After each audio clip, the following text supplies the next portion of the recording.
Si Jesus sa harap ng Sanhedrin. Tingnan po natin. Kinaumagahan, nagtipon ang matatanda ng bayan, ang mga punong saserdote at ang mga eskriba, ang Sanhedrin, at iniharap si Jesus sa kanilang kapulungan. Sabihin mo sa amin, ang wika nila, ikaw ba, Mesayas? Ikaw ba ang Mesaya? Sumagot siya, sabihin mo kuman sa inyo, hindi kayo maniniwala. At kung tanungin ko kayo, hindi naman kayo sasagot. Ngunit mula ngayon, ang anak ng tao ay uupo sa kanan ng makapangyarihang Diyos. Ibig mong sabihin, ikaw ang anak ng Diyos. Tanong ng lahat. Kayo na rin ang nagsabing, ako nga ang tugon niya. Sinabi nila, ano ang patotoo mo? Ang kailangan natin. Tayo na ang nakarinig mula sa sarili niyang bibig. Ayan. Si Jesus sa harap po ng Sanhedrin. Alam po ninyo, yung Sanhedrin, yan yung Sanhedrin na yan mataas na kapulungan yan Kapulungan. O, kapulungan yan At yung Sanhedrin na yan, kung ako hindi nagkakamali dyan, yan sa yung Sanhedrin na yan, na pinubuo kasi yan ng mga pinakamatataas na mga uri ng mga Hudyo. Nung araw, mayroon na rin mga senado Senate. Mga Senate, parang gano'n, At yan ay, kung ako hindi nagkakamali, ayon dun sa nabasa ko sa isang libro, ay yan ay pinubuo, yung Sanhedrin, ng 70 mga kinatawan yan Mga kinatawan. Mga senador din yan Baka mga congressman kaya yun. Hindi kaya mga congressman yun nung panahon yun. Wala pa kasi nung panahon ng House of Representatives, Kuya Men Mga senado. Senado lang talaga na. Mataas na kapulungan na sila. Pero yan ay pinamumunuan ng pinunong saserdote. Yun. Pinunong saserdote. Yan pa yung Sanhedrin. So, pag ikiniharap diyan, ang haharap ka diyan sa mga 70 miyembro ng kapulungan ng mga matatanda na pinamumunuan na sa isang mataas na upuan yung pinakapunong saserdote, yan ang kukulingkang sa iyo ng pagtatanong. Kinukulingkang kanya ng mga yan. Parang yung committee chairman ng isang hearing ng ng Senado. Ay binibiro mo nakaupo ang Panginoong Hesus, di kukulingkangin kanya mga tao yan, isa't isa'y magtatanong sa iyo riyan. Yan ang masakit nito, Kuya Men, hindi naman siya pinaupo kundi nakatayo, nananatiling nakatayo Yan. Ayan na napakahirap nun. Mabuti sa Senado natin ngayon. Nakaupo ka na, may soft drinks pa may pagkain pa. Mga naka-Amerikana pa yan, at saka yan Hindi, tsaka may pagkain pa yun. Ang labas na mga yan, liguan, mamahalin ng sasakyan yan. Sarap buhay pa yan, may gwardiya pa, Si Jesus sa harap ng Sanhedrin, Kuya Joe, ano pong inyong nakikita rito? Mga kapatnubay, ayon po sa salita ng Diyos, si Jesus sa harap ng Sanhedrin. Sa harap po ng matatanda ng bayan, punong saserdote at mga eskriba, pinatotohanan po ng Panginoong Jesus na siya ang bugtong na anak ng Diyos. Yun. Doon siya, Juan. Alam mo, talagang hindi niya kinukuha na yung kay Kuya Joe, hindi niya talaga ipinagkakaila yung pagiging isang, kung bakit siya narito sa mundo bilang isang sugo siya ng Diyos Ama. Ang, kaya nga nasabi mo, spiritual lang kanya pinaglalaban dito Kaya naruro siya sa harap ng kapulungan, tinatanong siya, ay ang itinatanong, puro pangmundo nitong mga taong ito. Ang sagot na ba niya, pang-spiritual. Kaya kung makikita natin yung mga sagot niya, pabalik. Pabalik, hindi siya sumasagot nung pag tinanong siya na, ikaw ba ang anak ng Diyos?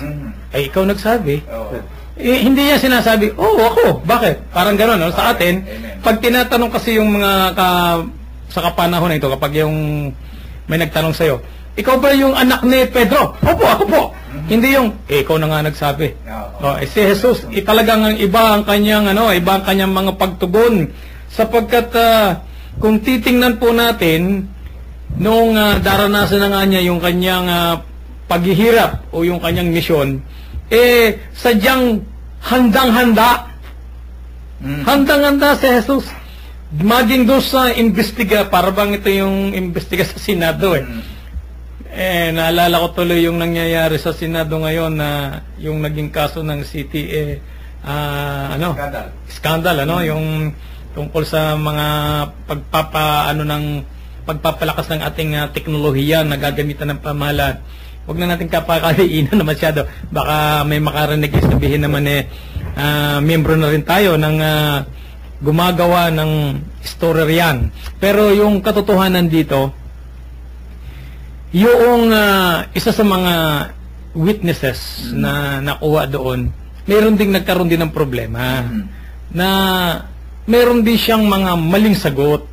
Dapat magkakaugnay dapat ugnay na ugnay talaga yung mga kanyang pagkakasabi, dahil kung hindi gano'n ang nangyari, tulad niyan, di mayroon pang panibagong kaso na naman na iniharap para doon sa isang witness na yon.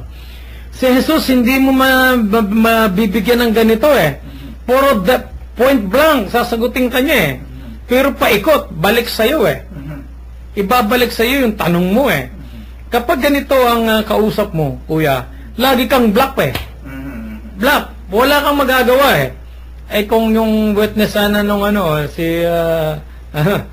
doon sa kasong yon na nangyayari, sinasagot sana niya ng diretso. Marami pa kasi siyang in-involve ng mga maraming pangalan, istorya. Dapat doon wala nang masyadong istorya. Point blank sabihin mo, talagang totoo yan, ganito yan. Kaso, dahilan sa maraming palabok, doon, naging pansit tuloy yung nangyari. Itong mga Sanhedrin, kasi, katulad dito, paggarap kay Jesus, lahat ito, bumabato ng tanong Bumabato sila lahat ng tanong. Makikita mo rito, alam, pinaikli ito Ang Biblia kasi, hindi naman po lahat inailagay dyan, yung mga pagtatanong na yan. Ang mahalaga lamang, yung mga bagay na magpapatingkad sa kasaysayan ni Jesus ng kanyang paghihirap. Halimbawa, ikaw ba ang Mesiyas? Sumagot siya, sabihin ko man sa inyo, hindi kayo maniniwala. Ano kagad, Yung hindi na kagad, wala ka nang may susunod na tanong sa kanya. Pagdating doon sa, sabi niya, ngunit mula ngayon ang anak ng tao ay upo sa kanan ng makapangyarihan Diyos. Sabi nung taga-Sanhedrin, ibig mo sabihin, ikaw ang anak ng Diyos. Ang tanong nung marami yung nagtanong Tanong ng lahat. Ano ang sagot ni Jesus? Kayo na rin ang nagsasabing ako nga. Samantalang, kung titingnan mo, pwedeng sabihin ni Jesus na, bakit hindi ako pinaniniwalaan? Matagal niya akong nagsasalita at maraming paliwanag. Pero si Jesus, direct. Sinasagot niya yung mga tanong. Kaya walang lusutan yung mga nasa Sanhedrin Marahil kung ito ay itong mga senador ngayon, baka napipipilan din at paiikutin lang. Kaya po nagtatagal yung mga hearing sa Senado Kasi pinapaikot-ikot talagang pinapaikot-ikot. At yung gusto nilang palalabasin ay parang katulad din ito, pinaiikot, gustong palabasin talaga na si Jesus ay nagsisinungaling, na si Jesus ay hindi tunay na anak ng Diyos, na si Jesus ay hindi Diyos. Yun ang ginagawa ng mga nagtatanong sa kanya, para lumutang na, ay dapat mapatay ito dahil nagsisinungaling. Dito sa ito, Kuya Ben, napansin natin dito, walang umaayuda sa Panginoong Hesus noong mga panahon yon. Solo flight siya na sumasagot sa mga katanungan at nasan yung mga inaaralan niya, nasan yung mga tagasunod niya noong panahon yon. Hindi man lamang nagkaroon ng isang komite, ng isang samahan na siya para ipagtanggol. Ano nga ito? Bias na bias to Wala siyang, di katulad nung ngayong panahon pag humarap ka sa Senado, mayroon kang abogado at pwede kang magsabi ng karapatan mo ang hindi magsasabi. Magtataka ka Magtataka ka, lutong kamuti ito Ito yung, talaga namang kitang-kita mo yung pagkakaluto. Sapagkat kung ito hindi lutong kamuti, ini-require kay Jesus, maghanap ka ng magtatanggol sa iyo bago ka namin iharap. Kasi nung araw, ang gawain ng Sanhedrin, kasama na pati ang hukuman na para pag ang rekomendasyon nila sa pinakamata, sa emperador o pinakikinggan na ito Pero sa kapanahunan ito, iba Dito sa atin, lalo na sa bansang Pilipinas, may iba't ibang sangay ang ating gobyerno. Dito, halos sa kapanahonan ni Jesus, isang government lang halos yan Na nandyan yung diktador, nandun isang hukom, na para bang pag sinabi nila, tapos ka na. Wala ka nang magagawa. Pero, kaya ni Jesus ipagtanggol ang kanyang sarili. Ito ang mga diin dito ito yung malalalim na ano. Kaya ni Jesus na ipagtanggol ang kanyang sarili. Una.